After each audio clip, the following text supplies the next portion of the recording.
en China se hablaba de que no había problemas de obesidad y ahora están teniendo problemas de obesidad. Parte de la industrialización, parte de mejorar mejorar la economía es que surge la obesidad. Hemos visto esa tendencia, hay algo de eso. La obesidad está creciendo en todos los países, a nivel mundial. La epidemia la obesidad como condición se está duplicando y se espera que se duplique. Pero la realidad es que la prevalencia es mucho mayor en países de ingresos bajos y medios. Quizás porque al tener menos ingresos, ¿verdad?, los sistemas de salud no están todavía tan capacitados, no tienen las políticas o no tienen los medios para establecer esas políticas, que es lo que menciona el Atlas. Y el estilo de vida, porque bajo ingreso te lleva a un aumento en el consumo de alimentos ultraprocesados y las investigaciones nos están diciendo que a mayor consumo de alimentos ultraprocesados la tendencia a aumentar de peso es mayor, y el estilo de vida. Y hablando de China, allí, ¿verdad?, habría que ver cómo es el estilo de vida, cuánto tiempo ellos utilizan para hacer actividad física o para, ¿verdad?, moverse, y entiendo que trabajan largas horas. El descanso, he visto muchísimos reportajes sobre cómo viven casi en hacinamiento en espacios pequeños, así que el descanso también tiene una fuerte implicación en el peso y eso no se habla lo suficiente, así que yo creo que, como mencionaste, es holístico, hay muchos factores afectando el aumento en peso.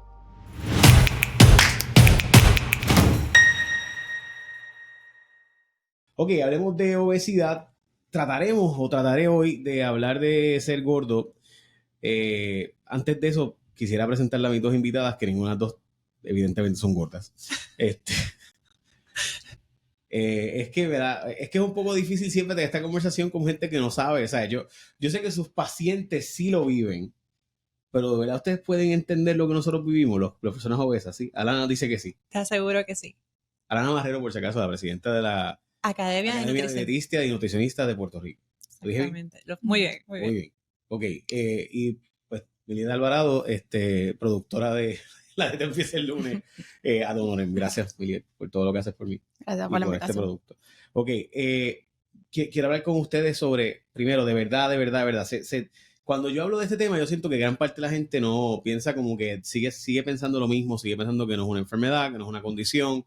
Quiero empezar con preguntarles a ustedes, ¿sienten o perciben que ha habido un cambio de los pasados 5 años, 10 años de que ustedes trabajan en esto? ¿Ha habido un cambio en cómo la gente percibe el tema de la obesidad? Miguel. Sí, yo creo que definitivamente ha habido un cambio positivo en cómo la gente está viendo la obesidad. Yo diría que en los últimos 5 años la gente todavía pensaba que la obesidad era falta de voluntad, que era una elección personal. Y yo creo que en los últimos años esa visión ha cambiado. Y en parte gracias a los medios de comunicación, a los medios sociales, que han dado voz un poco a lo que es la condición. Yo creo que algo importante es que ya existía, pero se ha vuelto un poco más, se ha establecido lo que es la medicina de obesidad como tal. Hay un American Board of Obesity Medicine, que es la Junta Americana de Medicina de Obesidad, que aunque ya existía hace tiempo, en los últimos años ha cogido auge y cada vez está certificando más médicos en lo que es la medicina de obesidad como una enfermedad crónica y compleja, que eso antes ¿verdad?, no existía. ¿Y por qué esto es importante? Porque al haber una junta que certifica médicos en el tratamiento de la obesidad, estamos reconociendo que la obesidad es una enfermedad que requiere especialistas que sepan diagnosticar, tratar y se ve la obesidad como una enfermedad que requiere un tratamiento y un seguimiento como cualquier otra enfermedad. Y yo creo que esto ayuda mucho a eliminar lo que es el estigma de la condición. Oye, Alana, ¿tú lo ves igual? Estoy completamente de acuerdo. Creo que en el área de nutrición estamos hablando de obesidad sin estigma, porque creo que a veces en mi profesión se pecaba un poco de nosotras mismas poder, ¿verdad?, realizar un poco de estigma en nuestra intervención. Y yo pienso que no, que ahora eso ha cambiado muchísimo, lo estamos tomando en consideración en cómo evaluamos las herramientas que tenemos, estamos más conscientes de la sensibilidad a la hora de hablar con nuestros pacientes y veo el interés en recibir educaciones continuas en esta área, en apoderarse de cómo atiendo correctamente a esta persona que está viviendo en obesidad para no alejarla, no estigmatizarlo más y asegurar, ¿verdad?, que viene y está más más abiertos o más abiertas a recibir orientación en nutrición para manejar esa obesidad, porque a veces mi experiencia, recibimos pacientes tan lacerados por el sistema de salud, ¿verdad? Y a veces hay como un rechazo, no quieren la evaluación o la orientación porque ya han sufrido demasiado. Es que realmente también uno piensa que uno sabe lo que hay que hacer, simplemente no tiene la fuerza de voluntad para hacerlo. O sea, uno Claro. llega ahí pensando como que, ay, yo sé lo que tengo que hacer para rebajar, simplemente no puedo hacerlo. A mí recientemente, pues la gente me dice, bueno, claro, si yo ganara lo que tú ganas, ¿verdad? Esa es una percepción válida. Pues yo pagaría también los medicamentos que tú usas. Yo uso Zepbound o Mounjaro. Y pues obviamente, pues tú tienes una ventaja que yo no tengo, porque no tengo la capacidad económica. Sí pienso que esos medicamentos van a empezar a bajar de precio pronto. De hecho, se está vislumbrando que van a bajar bastante pronto. Pero sigue siendo una forma de también uno quizás refugiarse en pronto lo tomo, pronto lo hago, no lo voy a hacer desde ahora. Y es un pensamiento que yo también tengo, por si acaso. Yo todos los días cuando como de comer, mañana empiezo de nuevo. O sea, por eso la dieta empieza el lunes, porque tantas veces que dije la dieta empieza el lunes. Eso es lo que comúnmente pasa por la mente de la gente cuando le habla a ustedes también. Sí, yo creo que todavía hay que cambiar mucho la mentalidad de todos, de los pacientes, de la sociedad. Por eso la Federación Mundial de la Obesidad hace un llamado a que la obesidad se trata desde un enfoque integral de la sociedad, no solamente de los médicos. Yo creo que hay que cambiar la mentalidad de nosotros como profesionales de salud y de los pacientes como tal. Todavía tendemos y vemos mucha la tendencia de decir esto es culpa de la persona. Todavía nos estamos enfocando en ese paradigma viejo de hay que comer menos y moverse más. Y ya sabemos que sí, que eso es parte de las cosas que tenemos que hacer, pero la obesidad es mucho más.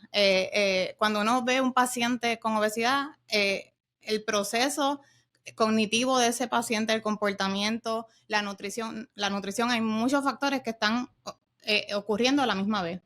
Ok, sé que vamos a hablar ahora del Atlas que salió, que sé que es una organización internacional o global. Quería preguntarle sobre el tema de China. Hay una razón particular. En China se hablaba de que no había problemas de obesidad y ahora están teniendo problemas de obesidad. Parte de la industrialización, parte de mejorar mejorar la economía es que surge la obesidad. Hemos visto esa tendencia. ¿Hay algo de eso? En realidad, el mismo Alas lo menciona, la obesidad está creciendo en todos los países a nivel mundial. La obesidad como condición se está duplicando y se espera que se duplique. Pero la realidad es que la prevalencia es mucho mayor en países de ingresos bajos y medios. Sí, contrario a lo que uno puede pensar, al revés. Quizás porque al tener menos ingresos, ¿verdad? Los sistemas de salud no están todavía tan capacitados, no tienen las políticas o no tienen los medios para establecer esas políticas, que es lo que menciona el Atlas.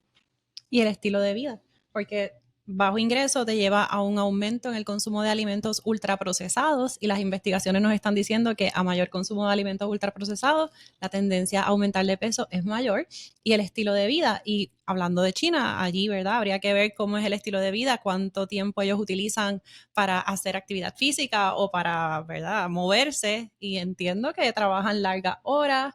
El descanso, he visto muchísimos reportajes sobre cómo viven casi en hacinamiento en espacios pequeños, así que el descanso también tiene una fuerte implicación en el peso y eso no se habla lo suficiente, así que yo creo que, como mencionaste, es holístico, hay muchos factores afectando pero el aumento en peso. El Atlas menciona que hay una tendencia bastante en alza en los pasados 20 años, o sea, la diferencia entre 2010, 2005 versus 2030, que es la expectativa, es como que es un boom. Sí, se espera que aumenten un 100% básicamente la prevalencia de la obesidad comparado con el 2010 a lo que se estima que será para el 2030. ¿Por qué? ¿Cuáles son los factores? Sé que hay factores ambientales, que me pareció interesante ese factor ambiental porque uno piensa que solo los seres humanos nos sentimos tan únicos, tan brutales, tan individuales. No, al revés, el ambiente afecta muchísimo. ¿Verdad? Si uno normaliza a la gente corriendo y caminando, pues uno camina y corre, uno puede hacer una población colectiva. O sea, por ejemplo, tengo un amigo que se fue a Italia recientemente y me decía que está comiendo más que nunca y sin embargo ahora ha bajado de peso. Él tiene problemas de obesidad. Y yo le decía, pues sí, o sea, hay un ambiente que fomenta eso, ¿no? Tiene que caminar un montón, etcétera. Pero nada, quiero hablar de eso con ustedes porque cuando el estudio habla del 2010 al 2020 versus 2030, ¿La pandemia fue ese nivel de triggering? O sea, fue también, es un efecto para ustedes en su experiencia con los pacientes. Sí. En mi práctica, 100%. Yo creo que yo veo a los pacientes antes y después de la pandemia. Y cuando, por ejemplo, yo siempre en el historial le pregunto cuál es tu peso más alto, cuál es tu peso más bajo, en qué tiempo estuviste en este peso más alto. Y un factor bien común es la pandemia, porque en la pandemia hubo un sedentarismo que antes no había. La ansiedad brutal. Y la ansiedad, los pacientes estaban, todo el mundo, ¿verdad? Incluyéndome, estábamos encerrados, no teníamos nada que hacer. ¿Tú volaste en la pandemia? ¿Ah? Estábamos todos encerrados, pero sí, definitivamente hay un factor de ansiedad y quizás teníamos más disponible la comida en todo momento. Los otros días vi un caso también particular que en la pandemia, como estaban más en la casa, tenían más tiempo de hacer ejercicio. Vemos ambos lados, pero yo diría que la mayor parte de los pacientes presentaron un aumento de peso durante la pandemia. Mi experiencia fue esa. Al principio de la pandemia yo rebajé, metí mano, puse a hacer un montón de ejercicio. Ya a los 3 meses ya hacía comía 4 hamburguesas. Ok, Alana, tu experiencia también, la pandemia es un antes y después. En mi caso yo diría que un 50-50. Por ejemplo, tengo el 50% de los pacientes que venían ya desde el 2017 con el problema del huracán María y todas las implicaciones que eso trajo, ¿verdad?, a la alimentación. Se aumentó el consumo de alimentos enlatados, la mayoría de las personas no tenían servicio de electricidad, así que muchos de mis pacientes tenían ya el factor del huracán María, mejoraron un poquito en el 2018, 2019, de repente pandemia. Así que fue como que no hubo ese espacio para mejorar o para caer en tiempo. Y entonces, durante la pandemia, experimenté un poco de las dos cosas. ¿Por qué? Porque muchas de las personas que yo atiendo en mi práctica son mujeres y muchas de ellas viviendo con desbalances hormonales. Entonces, la pandemia trajo un poco de estabilidad. Como usted mencionó, ¿verdad? Están en la casa, tenían como un horario más fijo, estaban remoto la mayoría, así que dio espacio a yo cocinar en mi casa, a yo hacer ejercicios en mi casa, a yo poder utilizar un poco de más tiempo para mi bienestar. Y una vez algunas de mis pacientes regresaron a sus oficinas y se acabó el trabajo remoto, los niveles de ansiedad aumentaron y todos esos logros que vimos durante la pandemia pues bajaron. Sí, y quizás de forma remota también se puede quizás incorporar lo que son los cambios en estilos de vida, hacer ejercicio, tener quizás un poquito más de espacio, ya cuando se vuelve quizás al trabajo presencial, las horas de entrada, las horas de salida. El tráfico. Salgo a la hora del tapón. Muchas veces le decimos a los pacientes, tienes que tratar de no comer tarde, pero ¿cómo no vamos a comer tarde si estamos de 5 a 6, 1 hora en el tapón? Así que yo creo que definitivamente eso influye. Ok, quiero hablar varias cosas sobre el tema de las ¿verdad?, publicado recientemente y que sé que para eso las invité, pero una de las cosas que me pareció interesante sobre los temas ambientales, ¿cuáles son los ambientes que más promueven el que la gente evite tener problemas de obesidad? Yo creo que si vemos nuestro entorno también, ambientes en donde no hayan espacios seguros o espacios donde la persona pueda hacer alguna actividad recreacional, espacios donde no hayan rutas peatonales, donde no hayan ciclovías. O sea, que hemos creado todo un país donde nada de eso hay. Porque tú ves, nosotros no tenemos ciclovía, o sea, básicamente lo que hay es Viejo San Juan. Y de nuevo, y tampoco es la ciclovía, o sea, hay países donde todos los fines de semana se cierra para una zona de edad peatonal y ciclovía. Eso no ocurre aquí. Sí, ¿verdad? Tuve la oportunidad de estar de viaje hace poco y yo le comentaba, ¿verdad?, a mi esposo que la diferencia que hay cuando tú viajes, tú caminas a todas partes. Tú ves a la gente mayor corriendo bicicleta con la bolsa del supermercado en la bicicleta atrás. Y yo le digo, ¿cuándo uno ve en Puerto Rico, cuando uno camina a alguna parte en Puerto Rico? Nunca. Y yo creo que hemos creado esta sociedad en donde nosotros no estamos acostumbrados a caminar a ningún lugar. Alana, igual. Sí, y aparte de eso, ¿verdad? Tengo que tocar esta parte porque para mí es bien importante representar a mis pacientes, pero a veces en la consulta nutricional les decimos, yo siempre les digo, trata de ser más activo, 150 minutos de movimiento a la semana, esa es la meta. Yo corro o intento correr y le digo a mis pacientes, inscríbete en algo. Entonces yo tengo muchos pacientes viviendo en obesidad y cuán difícil es este paciente que llega y entonces no hay una camisa de tu tamaño, te ponen unas horas límites, entonces es como un mensaje incorrecto, porque por un lado estoy yo dando una recomendación de que aumenten la actividad física y por otro lado está toda esta instrumento, está todo esto ya montado de que si uno corre o uno hace ejercicio debe lucir de cierta forma. Así que no es solo el acceso a la actividad física o a las cosas para que promuevan el movimiento, sino realmente los equipos, cuando vamos a un gimnasio, este paciente viviendo con obesidad, en todos los gimnasios, hay una bicicleta cómoda para un paciente que pesa más de 250 libras. Otra cosa que siempre digo, y me encantaría que alguna de las marcas me haga caso, ¿por qué la ropa para una persona viviendo con obesidad es negro, como si estuviéramos siempre de luto? ¿Por qué? Porque no hay colores brillantes. Porque no lo compramos. Esa es mi experiencia. Yo sigo Pues vistiendo de negro. No, pues mis pacientes viviendo con obesidad se ponen los colores brillantes, corren conmigo y les encanta. Pero a veces es bien difícil para mí acompañarlas o verlas en los eventos y no puedan tener la camisa con el nombre del evento porque el que produjo el evento entendía que solamente 10 personas, talla 2X o talla 3X, se iban a inscribir. Así que creo que es un poco de todo eso también. Te entiendo. Sí, yo creo que también parte de los recursos, por ejemplo, obviamente nosotros queremos siempre promover la actividad física 100%, pero la realidad es que no todo el mundo tampoco tiene los recursos. O sea, si miramos en el entorno, muchas veces no hay lugares seguros. Muchas veces, si la persona no tiene un lugar seguro, quisiéramos que se inscribiera en un gimnasio. No todo el mundo tiene los recursos económicos para matricularse en un gimnasio. Entonces, muchas veces le decimos, ve a tu municipio a ver si hay algún programa de actividad física. Podemos contar con los dedos los municipios que tienen programas para actividad física. O sea que yo creo que eso es parte de las cosas que tenemos que cambiar. Yo también pienso un poco que uno le da prioridad a las cosas que son prioritarias. Entonces, o sea, hay gimnasios de 30 pesos, hay gimnasios de 15 pesos, o sea, el problema es ir. Lo que pasa es que los gimnasios apuestan a que no vas a ir. De hecho, el negocio de gimnasio mayormente es la gente que no va, pero se inscribe. Y le cobran 15 pesos mensuales sabiendo que no van a ir.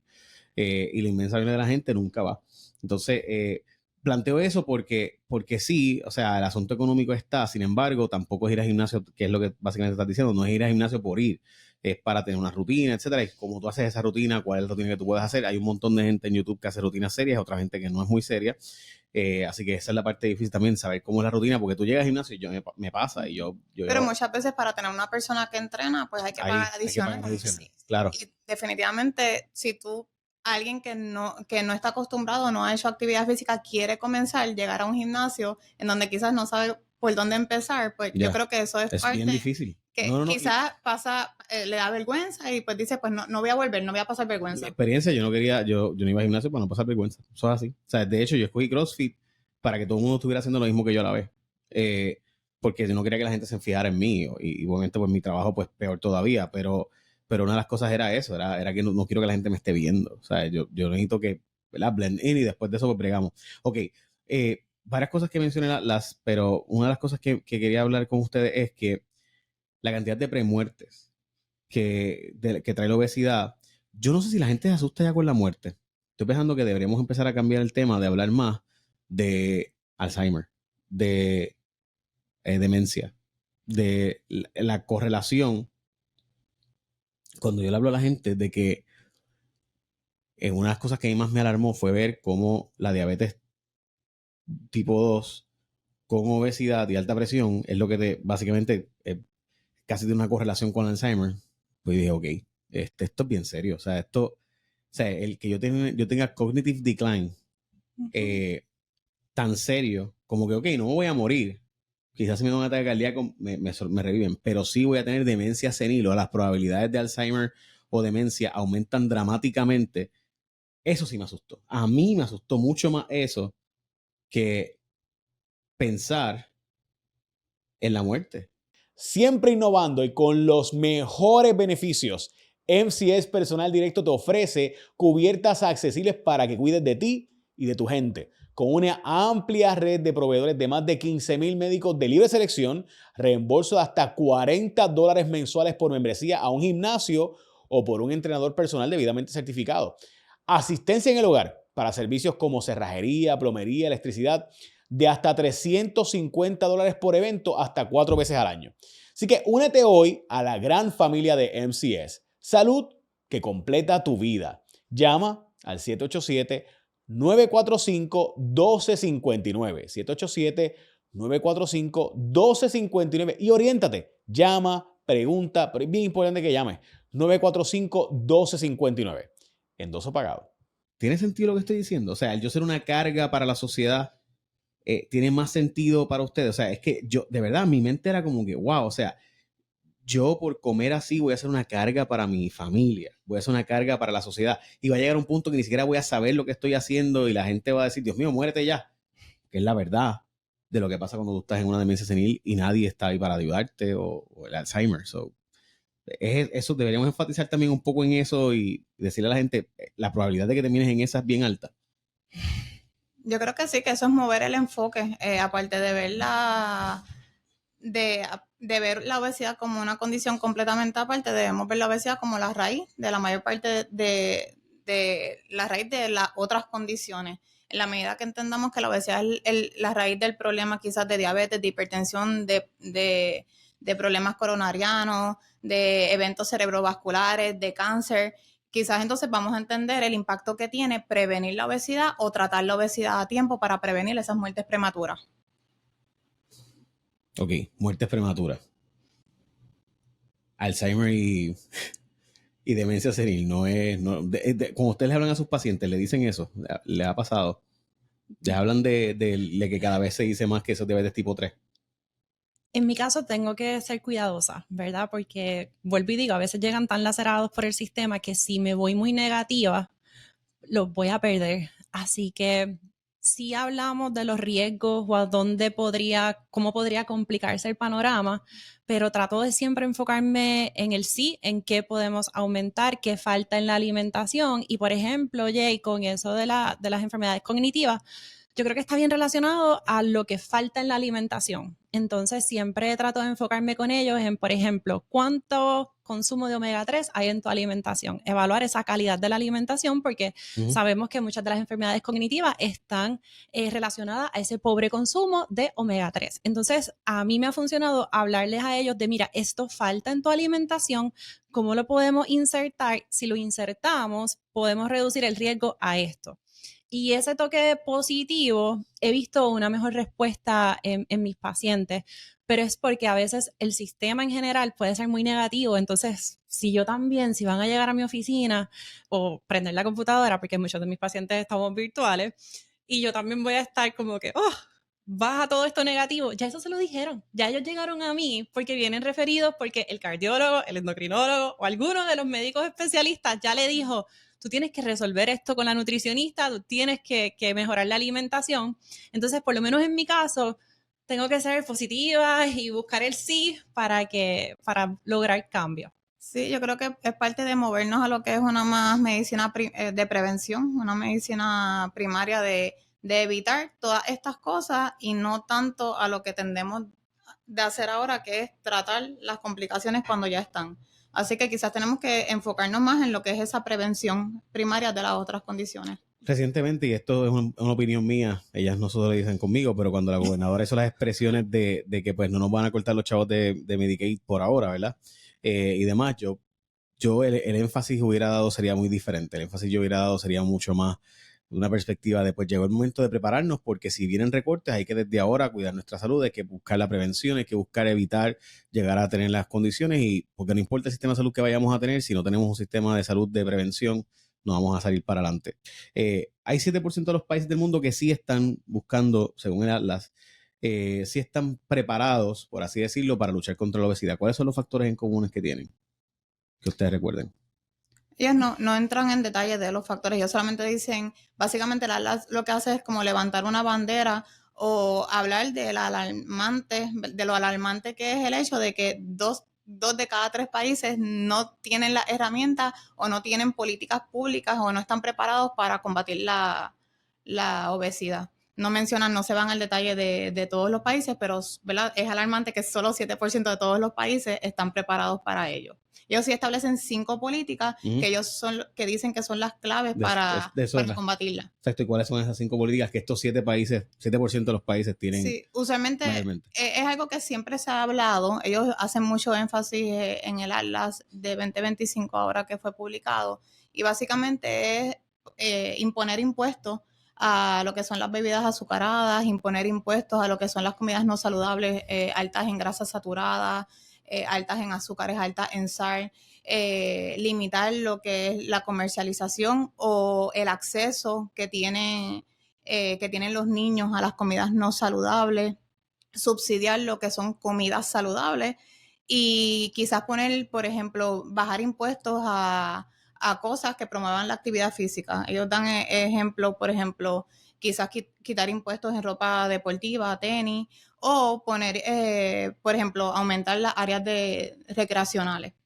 Una de las cosas que me pareció interesante fue el food labeling. Ellos plantean lo importante que es que la gente sepa lo que está comprando. Parte del problema es que es tan ponerlo difícil. Frontal, exacto. Correcto, o sea, yo a veces, y es verdad, o sea, a veces uno lee los ingredientes y uno lee 200 ingredientes, yo sé que esto no sirve. O sea, ya yo sé, si tú tienes 200 ingredientes, tú estás escondiéndome 300 cosas ahí que yo no sé lo que es. Y la probabilidad de que eso no sea algo positivo es bien alta. Y el food labeling me parece que debería buscarse. Eso no es tan difícil. La legislación es, mira, dime lo que tiene esto. Sí, sería sentarse y trabajar con alguno de los senadores algún proyecto de ley, ¿verdad? E imitar los sistemas que ya funcionan, porque en América del Sur, aquellos que han viajado, muchos de mis pacientes cuando van a Colombia, lo primero que hacen es que me envían una foto de algún alimento que al frente les dice en grande exceso de azúcar y me lo envían con mucho orgullo porque es para ellos bien fácil identificar. Lo que nosotros acá es un reto porque tenemos que enseñarle la etiqueta, buscar casi con una lupa, enseñarle dónde están los gramos de azúcar añadida. Azúcar, exacto. Y tienes que saber cuánto es el azúcar que es más de lo que debe ser versus la fibra, etcétera. Sí, han habido algunos cambios en el label, pero algunos cambios sutiles. Quizás ahora las calorías salen más grandes, pero la realidad es que pues hay muchos cambios que todavía tienen que hacerlo, incluyendo en los fast food se ponen las calorías, porque yo sé que algunos lo estaban poniendo, pero sí, ahora por ley están obligados y tiene que estar en el menú cuando uno entra al restaurante, tiene que estar o en el menú disponible o si es un restaurante de comida rápida tiene que estar disponible visualmente. Pero salen las calorías, no salen, por ejemplo, los otros componentes. Exacto, es un total de calorías. ¿De dónde vienen? ¿De cuál de los macronutrientes? Ellos no sale cuántos carbohidratos, no sale cuántas proteínas, no sale cuánta grasa. Es que yo he ido a los chinos y no he visto nada de eso. se supone que es establecido. Sí, y realmente... Juanca, ¿tú has ido a un restaurante que tengan todo eso puesto? No, y voy a mencionar a otro.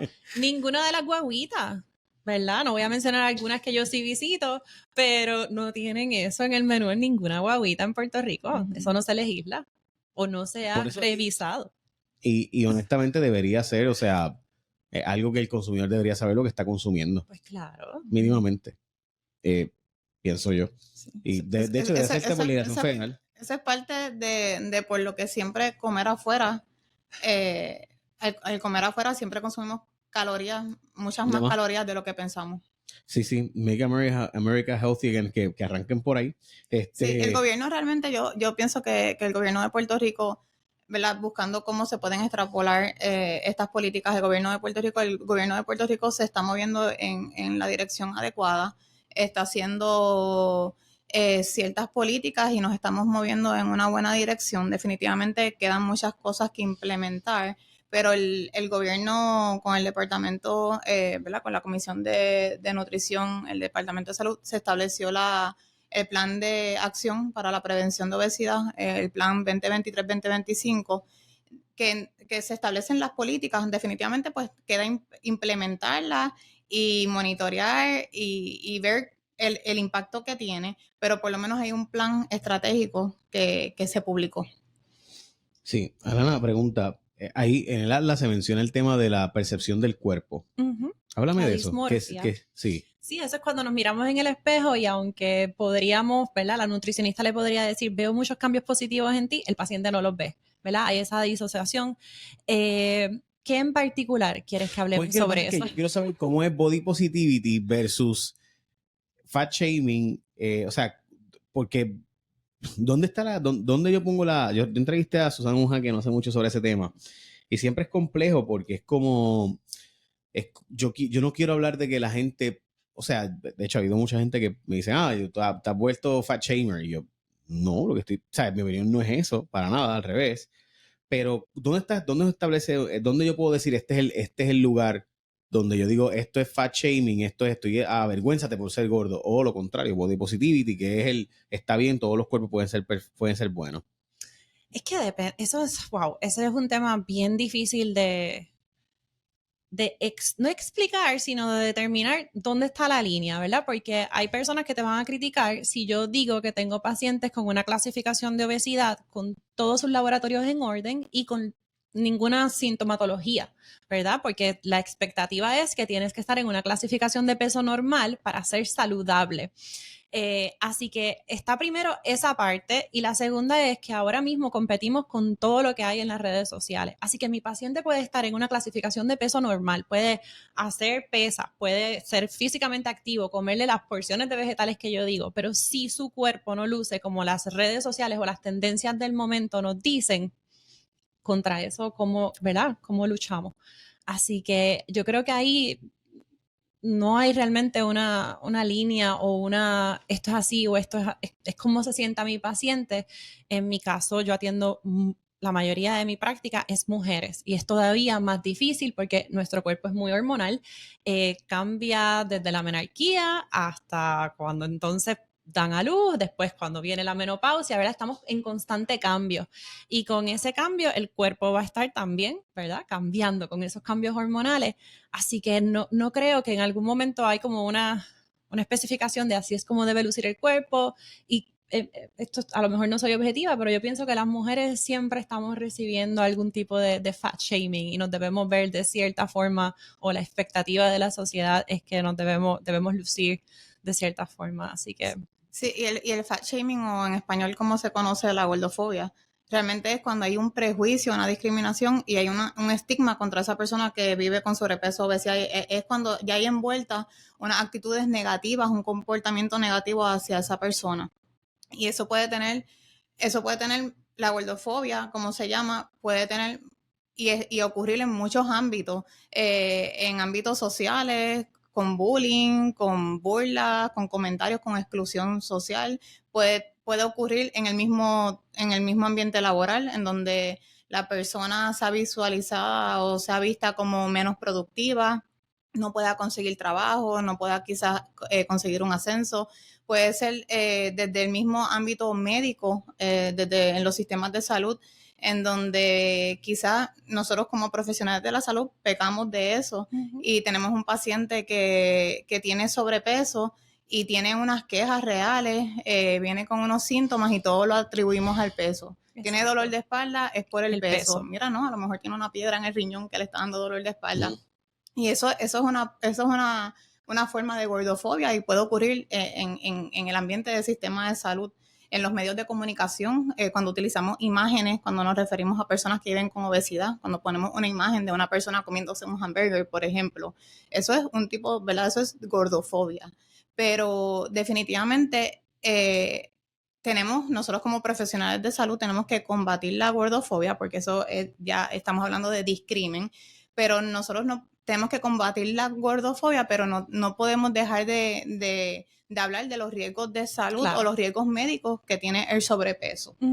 Y yo creo que es parte de mover quizás el enfoque y hablar de un punto de vista más humanista, ¿verdad? Más humanista, con más respeto, tratar a la persona con dignidad y quizás no enfocarnos tanto en el peso de la paciente, del paciente, sino en la salud. Yo creo que las metas de todas las personas no son iguales. Yo tengo personas que viven con obesidad, que están sobrepeso y ellos están felices. Yo creo que la meta de cada persona es única. O sea, que no todas las personas les interesa perder peso. Definitivamente, pues tenemos que hablar quizás de los riesgos médicos del sobrepeso, pero no es el enfoque. Precisamente esa era mi próxima pregunta, porque parte de lo que habla la es el que hay una probabilidad de premuerte por obesidad. ¿Cuál es el número? ¿Hay un número? Sí. 1570 nos dijo este estudio. En Puerto Rico. En Puerto Rico. O sea, personas que van a premorir. No, esas fueron ya las muertes prematuras relacionadas a esta clasificación del peso. Ok. O sea que si esas personas no hubieran tenido sobrepeso, hubieran estado vivas. Exacto, a lo mejor, por ejemplo, a lo mejor en el certificado dice que murieron de cáncer, de diabetes, de infarto, pero realmente muchas se asociaban a un índice de masa corporal elevado. Eso es para Puerto Rico y eso fue para el 2021. A nivel mundial, 1.6 millones de muertes fueron atribuidas a un índice de masa elevado. Que me estabas diciendo que era básicamente más que los que murieron en accidentes de tránsito. Sí, algo que quiere levantar bandera el Atlas es que 1.6 millones de muertes fueron atribuidas al sobrepeso versus 1.2 millones de muertes atribuidas a accidentes de tráfico. Así que el Atlas quiere levantar bandera de cómo nos alarmamos si un país no tiene reglas o no ha hecho alguna política para evitar muertes por accidentes de tráfico, pero sin embargo no hacemos nada para evitar la obesidad. Algunas recomendaciones que mencione las de cosas que deberíamos cambiar. Identificar la inactividad física en tu evaluación, por ejemplo, en mi evaluación nutricional, preguntar qué estás haciendo para asegurar que se está incluyendo la actividad física y abordarla y darle estrategias, ¿verdad? Específicas, más allá de te toca hacer esta cantidad o hay que dialogarlo con el paciente, identificar cuáles son sus retos y entonces trabajar esa parte, es reconocerlo, reconocer el problema, identificarlo y en la parte de nutrición también identificar el acceso o poco acceso a alimentos nutritivos, ¿verdad? Porque si no hay acceso a los alimentos correctos, no estamos, ¿verdad? No vamos a llegar a ningún lugar. Así que hay que atender eso, identificarlo con el paciente y trabajar estrategias hacia esos problemas. Miliet. Sí, yo creo que establecer definitivamente para poder tener números concretos hay que establecer sistemas de vigilancia y monitoreo. Nosotros aquí no tenemos data de cuántas personas o cuántos pacientes están recibiendo tratamiento para obesidad o cuántos pacientes se han sometido a un procedimiento de cirugía bariátrica, por ejemplo. Nosotros no tenemos idea de qué planes médicos o a cuántos pacientes los planes médicos le están cubriendo medicamentos para obesidad o cuántos los están costeando de su bolsillo. Y sabemos que... ¿Esos datos está? Nada de eso está. Por lo menos, a mi entender, Público no. Público no. Yo creo que a lo mejor lo llevamos nosotros, los que los estamos viendo, y sabemos exacto, y le preguntamos a los pacientes, pero así a nivel general, no. Pero cuando yo vi que ustedes, ¿verdad? Salen en el periódico Nuevo Día diciendo que el 77% de la población adulta va a estar para el 2030 con problemas de obesidad, eso es un número bien alarmante. Y de nuevo, o sea, ver que no es un tema... Y no es sorprendente, Jay. Ese número, por lo menos, a mí no me sorprendió porque venimos, como mencionas, desde el 2010 es que estamos viendo esto es lo que va a pasar, esto es lo que va a pasar. Así que como el cuento del lobo, va a venir, pero como que seguimos no haciendo, aunque sí hay estrategias hacia ellos, no son suficientes con han acelerado va ese aumento. Bueno, es que, espérate, hay una estrategia de un informe versus la cantidad de anuncios. Yo estaba viendo televisión, lo cual casi nunca hago, pero estaba de cama y pues nada, me senté y nada, en fin. Yo estaba viendo televisión. Y de cada 6 anuncios, 4 eran de comida. Y en los 4 era comida que, ¿sabes? Se veía, pero imposible no llamar y querer una, ¿sabes? Y después cuando te llega a la casa no sabe igual. Digo, no se ve igual, pero en fin, o sea, es que ¿sabes? Si yo tengo un triggering de que en mi caso es la comida, y yo veo ese anuncio, la probabilidad de que yo pida eso es bien alta, porque es que se ve brutal. Y el anuncio, o sea, de nuevo, es el que yo hago un informe de, mira, hay que hacer estas políticas públicas versus la empresa privada metiéndole anuncios súper atractivos, súper bien hechos, súper tempting, súper tentadores, ¿verdad? La competencia es desleal, es desigual. Sí, esa es una de las políticas públicas que ponen, ¿verdad? Quizás limitar un poquito el acceso que tienen la publicidad o la comida no saludable, específicamente en niños. Y básicamente los números de Puerto Rico no son distintos a los números de Estados Unidos. O sea, la prevalencia de obesidad en Estados Unidos se ha duplicado y concorde, ¿verdad? Pues en Puerto Rico también se ha duplicado. La prevalencia de obesidad en adultos en Puerto Rico, según el estudio, era de 44%. O sea, 44% de los adultos en Puerto Rico tiene obesidad y 77% de los adultos vive con sobrepeso o obesidad. En Estados Unidos, para el 2030, se estima que el 50% de los adultos va a vivir con obesidad. O sea que básicamente estamos a la par con Estados Unidos. Veo. ¿Alguna pregunta que no le haya hecho que sea importante? No, yo creo que es importante seguir hablando del tema. Exactamente. En la medida que se siga hablando del tema, vamos a seguir visualizando la obesidad como una enfermedad, más gente se va a sentir identificada, más gente va a querer buscar ayuda, más gente no se va a sentir sola, más gente va a poder ver que otras personas lo están haciendo, así que ellos también pueden. Así que yo creo que es importante seguir visualizando y dándole visibilidad a la obesidad. Vi la proyección para el 2050 y es todavía más impresionante. Sin embargo, en la esperanza de que se esté tomando como una concienciación más hacia el wellness y hacia el bienestar, más allá del tema más holístico, creo que nos va a llevar a probablemente poder evitar ese número catastrófico de llegar a mucho más que lo que tenemos hoy. Veremos a ver. Pero esa es la esperanza, ¿no? Exacto. Dios cuide tu vuelo. La gente empieza el lunes.